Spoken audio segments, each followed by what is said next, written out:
Bonjour à tous, dans cette vidéo on va apprendre à déterminer une équation cartésienne de cercle. Alors la vidéo va être partagée en deux. Dans un premier temps on va voir la méthode principale, qui est finalement une méthode qui n'utilise que des notions de seconde. Et puis dans un second temps on verra qu'on peut aussi déterminer une équation de cercle grâce au produit scalaire. Mais la première méthode qu'on va voir c'est sans produit scalaire, donc c'est quelque chose qu'on peut faire en début d'année de première, et qui utilise vraiment les notions de seconde. Alors, dans un premier temps, il faut avoir une idée de ce qu'on veut obtenir, c'est-à-dire de la tête d'une équation cartésienne de cercle. C'est quelque chose qui ressemble à ça. Il a l'air assez compliqué. Alors, il y a des x carrés, il y a des x, il y a des y carrés, il y a des y. Il y en a un peu dans tous les sens. Bref, c'est ça notre objectif. On veut avoir une telle équation qui va caractériser un cercle. Et alors, pour cela, première méthode sans produit scalaire, on a besoin d'aller à la pêche aux informations dans notre énoncé. Il nous faut deux choses importantes par rapport à ce cercle. Il nous faut son centre, que je vais appeler oméga, et puis il nous faut son rayon, que je vais appeler petit r. Et on verra que dans les énoncés, ce n'est pas toujours donné de cette façon. Mais on va commencer par le plus simple, c'est-à-dire un énoncé dans lequel vous auriez les coordonnées du centre, je vais mettre, je sais pas, n'importe quoi, 1 et puis moins 3, et puis le rayon, je vais dire que le rayon vaut 5 unités de longueur dans cet exercice. La première étape, c'est donc de partir à la pêche à ces informations, et la deuxième, c'est de faire un petit croquis pour y voir plus clair. Un petit croquis, là, pour un cercle, c'est très simple, et ça a son importance. Voici le centre, oméga, et puis voici le cercle, et se rappeler qu'un cercle, eh bien, c'est l'ensemble de tous les points qui sont à égale distance du centre. Donc, mon rayon étant petit r, là j'ai petit r qui est le rayon de ce cercle.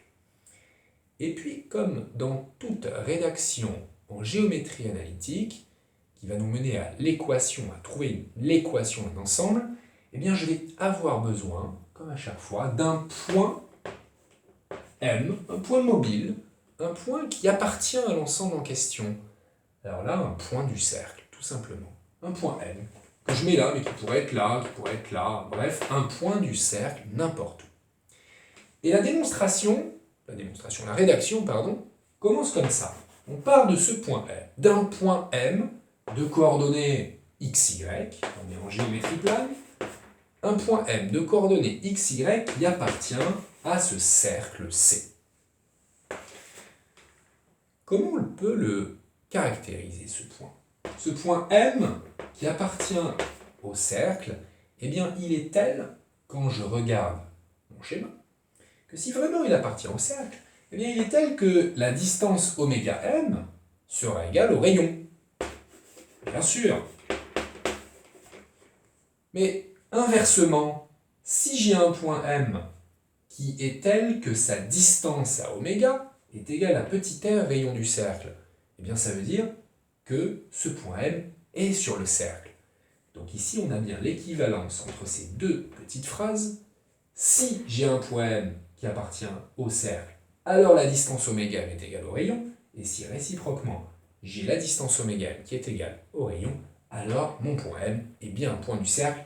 C'est ça qui m'intéresse, de conserver mes équivalences pour que je puisse, à la fin, grâce à un raisonnement par équivalence, obtenir vraiment mon équation de cercle. Alors, je peux même avancer un petit peu mon équivalence par une petite astuce calculatoire. Ça va être d'élever cette égalité-là au carré. Je l'écris et puis on l'explique. Je vais écrire que oméga m au carré est égal à petit r au carré. Dans un sens, du haut vers le bas, c'est très simple, bien sûr, si deux valeurs sont égales, alors leurs carrés sont égaux. Mais dans l'autre sens, c'est plus embêtant, parce que d'habitude, ça ne marche pas. C'est pas parce qu'on a deux carrés qui sont égaux que les deux intérieurs des carrés sont égaux. Mais ici, c'est un peu particulier, parce que nos deux grandeurs ici, qu'on considère, sont positives. Bien évidemment, ce sont des distances. Donc si leurs carrés sont positifs, eh bien, les valeurs ici, étant positives, elles sont égales. Ça marche dans les deux sens. Ça marche aussi du bas vers le haut. Les donc marchent dans les deux sens. J'ai donc droit de conserver mon équivalence. Alors pourquoi j'élève au carré? Pourquoi je fais tout ça? Eh bien pour une raison assez calculatoire, parce que ici, pour calculer ça désormais, je vais avoir besoin de ma formule de la distance. Vous savez, la formule de la grande racine carrée. celle qui s'écrit comme ceci. Distance AB est égale à grande racine de xb moins xa au carré plus yb moins yk au carré. Voilà. Et donc, si je veux exprimer le carré de la distance AB, eh bien, tout simplement, ce que je vais faire, c'est que je vais supprimer cette grande racine carrée. Et donc, je vais écrire que la distance AB au carré, c'est xb moins xa au carré plus yb moins yk au carré. Donc, ça a son intérêt d'élever mes distances au carré. Ça va me permettre d'éliminer les grandes racines carrées et donc de travailler sur quelque chose qui va, bien sûr, se rapprocher de l'équation cartésienne que je voulais obtenir. Rappelez-vous sa forme initiale que j'ai donnée. Donc, on peut continuer. Parce que cette distance oméga m au carré, on peut la calculer donc par cette formule que je viens de vous donner. Xm moins x oméga au carré plus ym moins y oméga au carré, le tout égale petit r au carré. Puis c'est à ce moment qu'on remplace. On va remplacer xm et xm, l'abscisse de m, on en a parlé ici, on l'a appelé x. X oméga, c'est là qu'on va chercher l'information dans l'énoncé, c'est l'abscisse du centre, donc ici 1 au carré, plus ym, c'est y, l'ordonnée du point M, moins y oméga, moins 3, donc y plus 3. Le tout est égal à 5 au carré, c'est-à-dire 25. On pourrait s'arrêter là, parce que ceci est bien une équation du cercle. Mais on a coutume de tout développer, de tout mettre à gauche et de mettre égal 0. Donc faisons-le, identité remarquable numéro 2, je développe, x carré, moins 2x, plus 5, plus identité remarquable numéro 1, y plus 3 au carré, y carré, plus 6y, plus 9, moins 25 égale 0. J'ai mis tout à gauche, égale 0. J'ordonne un petit peu tout ça, je regroupe, je mets mes x carrés, mes x, mes y carrés, mes y, 1 plus 9, 10, moins 25, moins 15, égale 0. Voici une équation cartésienne de ce cercle C, qui a pour centre oméga et qui a pour rayon R. J'ai dit une équation parce que c'est vrai qu'on pourrait tout multiplier par 2, on en aurait une autre.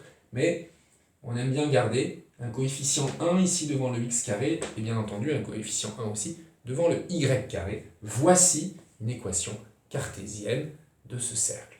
Alors, parfois les énoncés ne vous donnent pas exactement la même chose, c'est-à-dire qu'on n'a pas vraiment sur un plateau le centre et puis les rayons. Qu'est-ce qui peut différer? Ce qui peut différer, et on va voir qu'à chaque fois il va falloir se ramener à exactement la même méthode, ce qui peut différer c'est qu'on peut ne pas vous donner le rayon par exemple. On vous donne le centre et puis on va vous donner un point du cercle. Donc on a le centre que j'appelle toujours oméga, et puis on vous dit que le cercle il passe par un point A, par exemple, qui a pour coordonnées 2, 7. On vous dit que le point A, il appartient au cercle. Donc pareil, petit schéma, c'est toujours très utile, petit croquis. Voilà, pas besoin de le faire avec un compas, hein, on fait ça vite fait. On a besoin d'un point A qui est sur le cercle, et puis comme d'habitude, on va partir d'un point M, qui lui aussi est sur le cercle, mais lui n'a pas une position précise, il est juste quelque part sur le cercle, il a pour coordonnées x, y, et on va écrire la caractérisation de l'appartenance de ce point au cercle. Alors, ce point, il appartient au cercle si et seulement si, finalement, un peu comme tout à l'heure, on a oméga m, où qu'il soit sur le cercle, qui est égal au rayon, mais le rayon, on ne l'a pas. Mais si on l'a, le rayon, c'est oméga a, le rayon, grâce à notre croquis. Et alors, ici, on ne l'a pas directement oméga a, mais on a les coordonnées du point oméga et du point A, donc on peut tout à fait calculer cette distance-là, grâce à la formule de la grande racine, cette fois en conservant la racine, ou alors en élevant au carré comme tout à l'heure, c'est encore mieux, comme ça on n'a pas besoin de passer par la grande racine, et on enchaîne exactement comme tout à l'heure, de la même façon. Il y a même encore une troisième façon de vous poser les exercices, c'est-à-dire qu'on ne vous donne pas forcément le centre, mais on peut vous donner un diamètre. C'est-à-dire qu'on peut vous donner les coordonnées de deux points qui sont diamétralement opposés. Auquel cas, très facilement, grâce à la formule du milieu, vous retrouverez les coordonnées du centre du cercle et ça revient exactement à la même chose. Donc voilà pour la première partie de la vidéo, c'est-à-dire essayer de déterminer une équation cartésienne de cercle grâce à, ou plutôt sans, produit scalaire. Maintenant, deuxième partie, il est possible d'utiliser le produit scalaire quand on est un peu à la fin de l'année en classe de première et qu'on a vu ce que c'était qu'un produit scalaire. Alors, ça se prête particulièrement bien aux situations où on va avoir quoi? Où on va avoir deux points qui sont sur qui forment un diamètre, c'est-à-dire deux points qui sont diamétralement opposés. Quand on a deux points diamétralement opposés ici sur un cercle, eh bien, il est assez facile de travailler grâce au produit scalaire pour arriver à l'équation d'un cercle. Qu'est-ce qu'on va faire? Un petit schéma encore. Et puis on va encore avoir besoin d'un point mobile qui est sur le cercle. Et on va dire, comme tout à l'heure, qu'un point M de coordonnées x, y appartient au cercle si et seulement si quelque chose. Alors, il nous faudrait bien sûr des coordonnées pour les points A et B. Je vais mettre, je sais pas, ceci là, voilà. Voilà. Et puis je vais essayer de caractériser ça, mais cette fois plus avec une histoire de distance. Parce que ça va plus être une histoire de distance, je vais essayer de comprendre ce qui peut se passer entre le point A, le point M et le point B. Mais si le point A et le point B sont diamétralement opposés, alors je me retrouve bien sûr par propriété bien ancienne mais bien sympathique, avec un triangle rectangle ici, dont l'hypoténuse est le diamètre du cercle, qui est en fait le cercle circonscrit au triangle rectangle AMB. Jolie propriété. Donc, qu'est-ce que je peux dire sur le fait que ce point M appartient au cercle? Eh bien, je peux dire que alors, s'il appartient vraiment sur le cercle, alors, voici un produit scalaire qui va être égal à 0. C'est le produit scalaire AM, MB. Pourquoi? Parce que les vecteurs AM et MB sont orthogonaux. Réciproquement, si les vecteurs AM et MB sont orthogonaux, alors, eh bien, le point M, c'est un point qui appartient au cercle, puisqu'il s'agit du cercle circonscrit au triangle AMB, le triangle étant rectangle. Donc on a le droit à cette équivalence. Et si on a le droit à cette équivalence, eh bien on va la prolonger par un petit peu de calcul. Comment faire? Eh bien on a besoin des coordonnées du vecteur AM. Coordonnées d'un vecteur, facile, xm moins xa et ym moins yk. J'écris. Vecteur mb, même chose, xb moins xm, yb moins ym. Et le tout doit être égal à 0.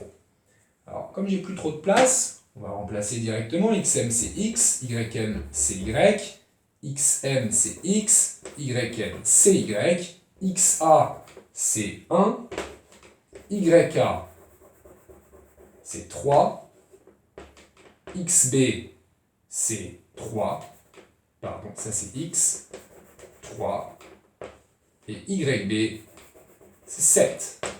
On se rappelle comment on calcule un produit scalaire avec les coordonnées. Ça fois ça plus ça fois ça. X moins 1 fois 3 moins x plus y moins 3 fois 7 moins y. Le tout est égal à 0. Alors j'ai plus beaucoup de place, je vais me décaler un petit peu. Là il ne me reste plus qu'à développer ça. 3x moins x carré moins 3 plus x plus 7y moins y carré moins 21 plus 3y égale 0. Il va falloir maintenant ordonner, et puis on se rend compte qu'en fait on va avoir des moins x carré et des moins y carré, on a plutôt envie de les rendre positifs, ces coefficients, donc ce qu'on va faire c'est qu'on va multiplier tout ça par moins 1, et ça aussi bien sûr, mais comme c'est 0, ça ne changera rien. Ce qui va nous donner x carré, les termes en x, 3x plus x, ça fait 4x, donc moins 4x. Les y carré, ça va devenir plus y carré. Les y, 7y plus 3y, 10y, donc moins 10y en multipliant par moins 1. Moins 3, moins 21, ça nous fait moins 24. Donc plus 24, le tout égale 0. Voici donc une méthode avec le produit scalaire qui nous permet de varier un petit peu les plaisirs et d'obtenir une équation de cercle en passant par un outil qui est assez sympa et qui ne nécessite pas de calcul de distance, qui est particulièrement adapté aux situations où on a deux points diamétralement opposés dans un cercle. Voilà pour tout ce qu'il fallait savoir pour déterminer une équation de cercle.